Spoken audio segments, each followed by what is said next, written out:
Indonesia U20 awalnya menggunakan pola 3-5-2, lalu dirubah oleh Coach Indra Sapri kembali menjadi pola 3-4-3. Dari perubahan tersebut ternyata tidak memberikan dampak kuat terhadap dinamika permainan Indonesia. Ya, Indonesia bermain imbang 1-1 saat menghadapi Yaman dalam lanjutan babak kualifikasi Piala Asia U20.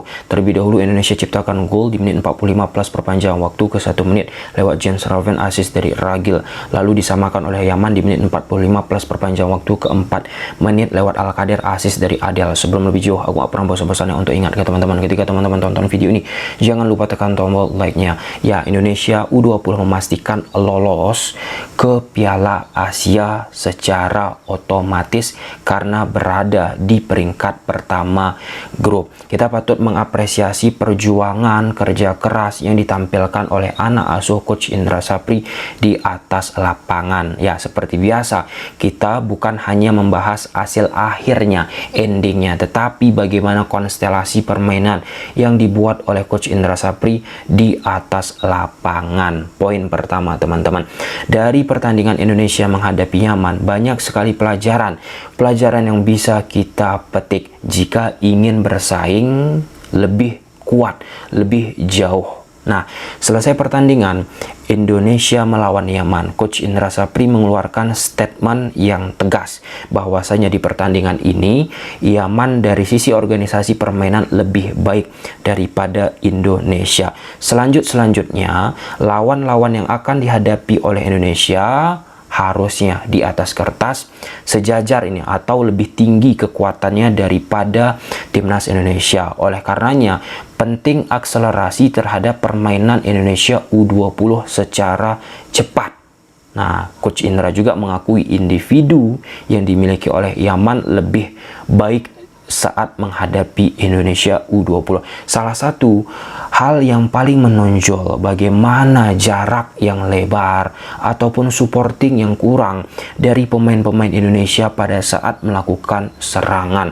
Sering akhirnya pemain kita dikerubuti, dikurung, dan putus serangan dari pemain Indonesia. Salah satu case pada saat Ragil memberikan assist kepada Raven.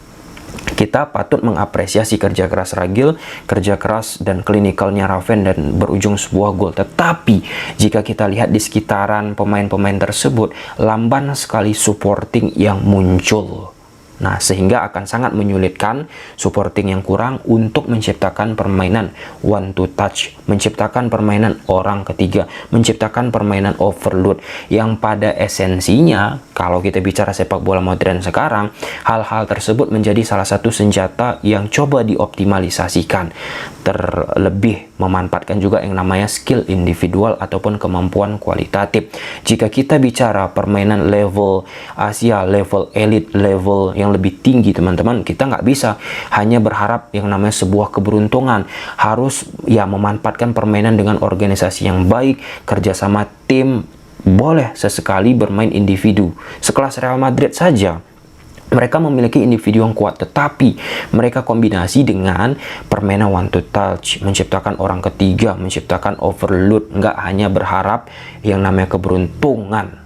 Nah, itu salah satu aspek yang sangat amat penting. Yang pertama tadi jelas ya teman-teman, bagaimana supporting yang kurang. Kemudian poin kedua, sektor tengah yang dimiliki oleh Indonesia. Di awal pertandingan Coach Indra Sapri gunakan pola 1-3-5-2. Lini tengah diisi oleh Aditya, Vigo, Tony. Secara struktural atau shape ya pada fase attacking, Vigo, Adit, di depan mereka ada Tony. Jadi skemanya tuh seperti 3-4-1-2. Nah, 3 pemain tengah Indonesia ini kalah menghadapi 3 pemain dari Yemen yang diisi oleh nomor 16 dan 3 sebagai double pivot. Di depan mereka ada Adel, Abbas. Nah, apa yang menjadi perbedaan esensial yang sangat amat kentara antara 3 pemain tengah dari Indonesia dengan 3 pemain Yaman, yaitu sikap destroyer, jiwa petarung. 3 pemain tengah kita nggak kuat untuk bertarung, nggak kuat secara fisik untuk menyerang atau untuk membalas bagaimana inisiasi yang dilakukan oleh pemain Yaman. Akhirnya apa? Yaman terlalu mudah, Yaman terlalu leluasa untuk bisa mengalirkan bola, untuk bisa menciptakan yang namanya koneksi dari posisi lini belakang, tengah sampai dengan posisi depan. Ketika sektor tengah Yaman menang, apa yang terjadi? Indonesia sulit mengembangkan permainan. Dikit-dikit putus bola dari sektor tengah. Nah, ketika lepas bola dari sektor tengah, terjadilah permainan yang template yang biasa dilakukan oleh Coach Indra Sapri, bermain lewat pinggir. Bermain lewat pinggir ini kan sudah dibaca ya oleh pelatih Yaman juga, bagaimana konsep yang tegak lurus yang dimiliki oleh Coach Indra Sapri, bermain dari pinggir. Aku pun merasa ini cukup menarik ya teman-teman, bagaimana Coach Indra Sapri terus mempertahankan, terus memegang teguh bermain lewat pinggir. Aku nggak menyalahkan hal tersebut, tapi kita kalau bicara di level lebih tinggi, penting yang namanya plan yang lain, plan yang berbeda. Contoh dalam momen menghadapi Yaman ini, secara tim mereka kuat organisasinya, jadi tentu bagi sebuah pelatih ataupun bagi sebuah tim, teman-teman, harus ada menciptakan nama opsi-opsi baru. Perubahan formasi dilakukan oleh Coach Indra Sapri dari 3-5-2, 3-4-3. Aku mengapresiasi. Namun secara entitas permainan tidak banyak berubah. Tetap memanfaatkan dari sisi kelebaran atau pinggir kiri, pinggir kanan, melakukan crossing dan mudah itu dipatahkan, atau mencoba bermain dengan individual sendiri tanpa melakukan permainan kombinasi lewat sektor tengah ataupun lewat sektor sayap yang coba melakukan akselerasi sendirian, dan itu terbukti ya karena kurangnya supporting yang muncul. Apakah itu bisa berbuat banyak di level yang lebih tinggi? Ya bisa-bisa saja, menunggu yang namanya menanti yang namanya keberuntungan. Itu dia yang paling penting teman-teman. Kemudian yang ketiga, kita tahu bagaimana Indonesia bermain dari pinggir. Nah, adaptasi dilakukan oleh pemain Yaman teman-teman, ataupun pelatih Yaman.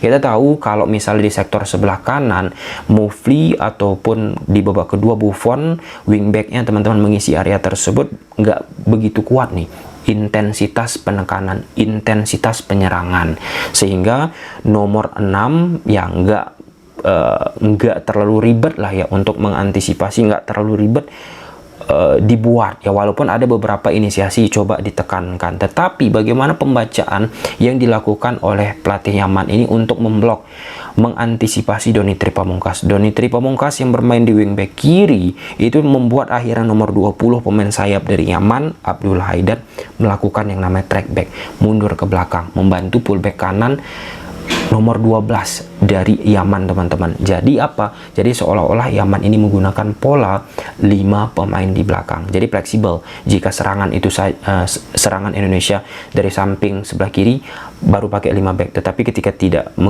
dari samping sebelah kiri, tetap menggunakan pola 4-4-2 teman-teman dinamikanya. Nah, kenapa itu dilakukan oleh pelatih Yemen? Karena kan Donny Tripamungkas memiliki atribut agresivitas yang sangat tinggi dari sifat attacking. Nah, pembacaan yang dilakukan oleh pelatih Yemen ini sebenarnya sudah banyak ya dibaca oleh pelatih-pelatih lain saat menghadapi Indonesia, khususnya di Piala Asia babak kualifikasi ini saja. Saat menghadapi Timor Leste, saat menghadapi Maladewa, itu sudah dibaca bagaimana kiri Indonesia agresif, kanan Indonesia tidak begitu agresif, walaupun ada beberapa kali sektor kanan tetap memberikan yang namanya peluang ataupun keberbahayaan. Nah, dengan pendekatan dilakukan oleh lawan, reaksi berbeda ataupun fleksibel taktikal yang coba diterapkan oleh Coach Indra Sapri pun tidak begitu banyak, sehingga cenderung akhirnya permainan timnas Indonesia monoton. Ya, kita nggak bisa membenturkan ya, misalnya nih ya, kalau misalnya teman-teman ya nggak apa-apa lah bang, monoton permainan, jelek permainan,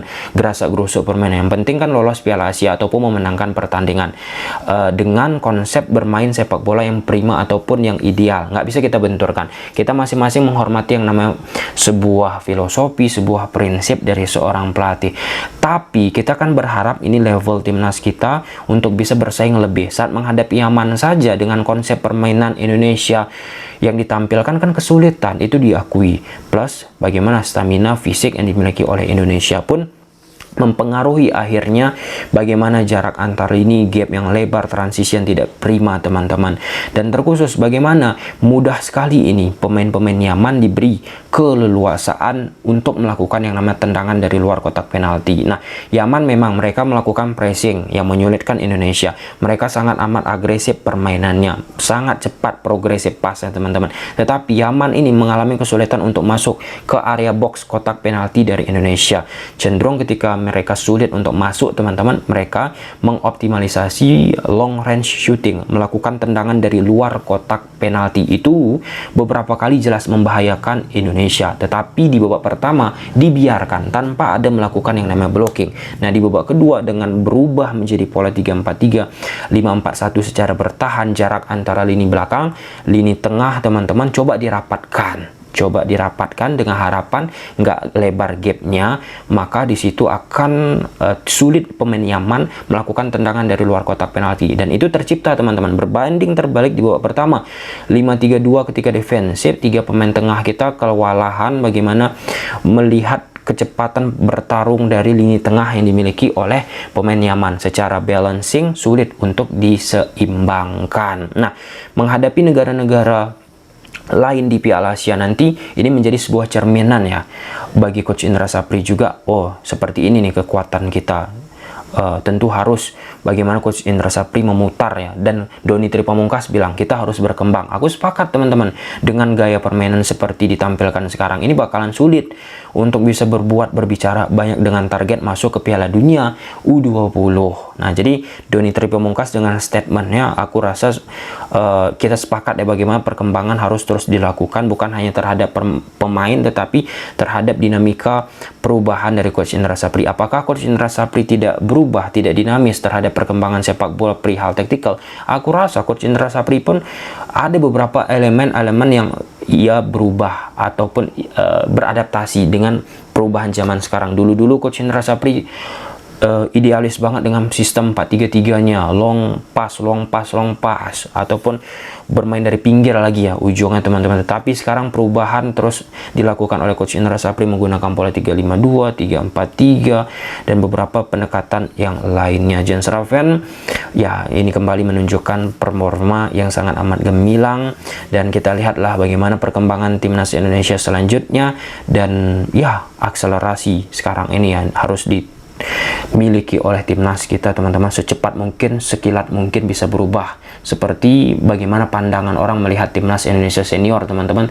Sekilat mungkin, secepat mungkin bisa berubah, seperti yang sudah kita wawancarai beberapa waktu yang lalu orang-orang yang ada di luar Indonesia. Gimana menurut teman-teman? Silahkan tulis di kolom komentar. Bye.